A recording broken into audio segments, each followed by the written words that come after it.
아니 이 상황에서 지금 브레이크가 아닌 악셀을 밟았다고?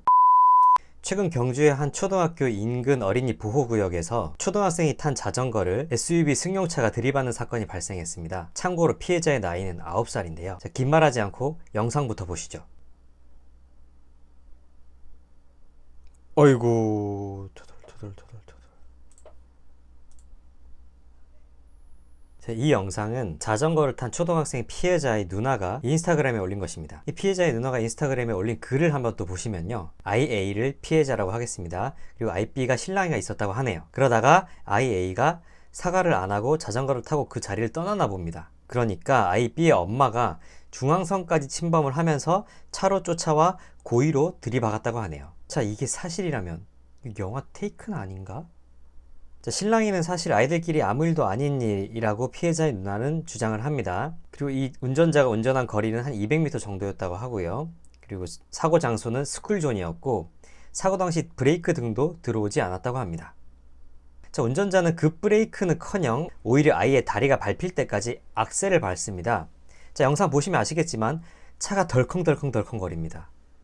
저희 IB의 어머니가 차에 내려서도 아이에게 괜찮냐 소리 한마디도 없습니다. 자, 심지어 119도 다른 목격자분이 보시고 신고해 주었습니다. 자, 자전거가 지금은 오른쪽으로 넘어갔죠. 그런데 만약에 왼쪽으로 넘어갔다면 정말 끔찍합니다.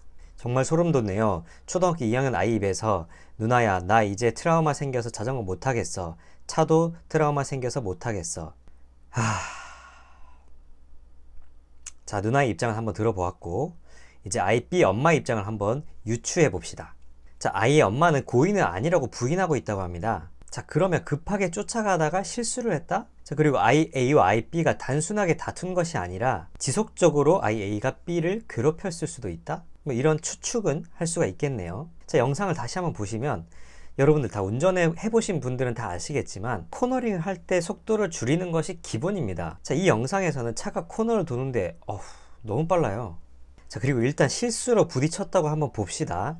그럼 바로 급브레이크를 밟는 게 정상 아닌가요? 그런데 부딪히기 시작한 시점부터 약 4초간이나 브레이크 등이 들어오지가 않네요. 터덜 하면서 차가 자전거 위를 밟고 다 지나갈 때까지 멈추지를 않아요. 자, 이게 과연 실수라고 볼 수 있을까요? 자, 다음은 사고 후에 가해자가 한 행동입니다.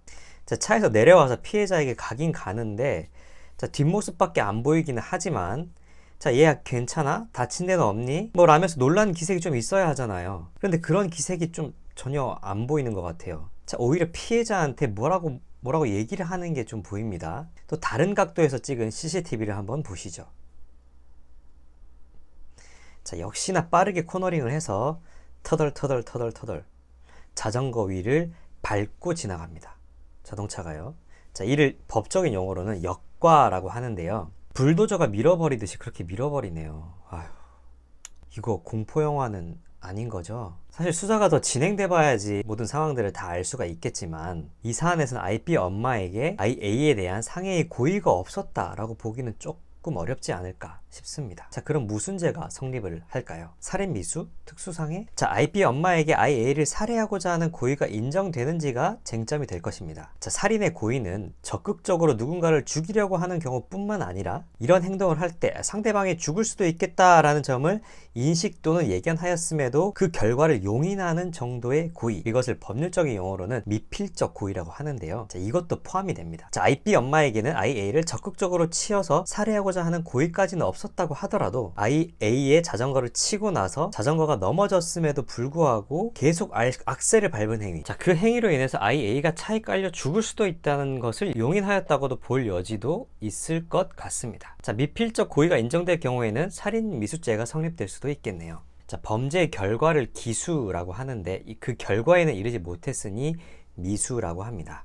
자, 그럼 살인죄의 형량은 보면 사형, 무기 또는 5년 이상의 징역입니다. 자, 그런데 법원의 양형 기준표에 따르면 살인 미수의 경우에는 3분의 1 정도 감경이 된다고 해요. 5년 이상이니까 3분의 1 감경하면 한 1년 10개월 에서 한 3년 정도 그렇게 나올 수가 있겠네요. 살인 미수가 성립될 경우에는.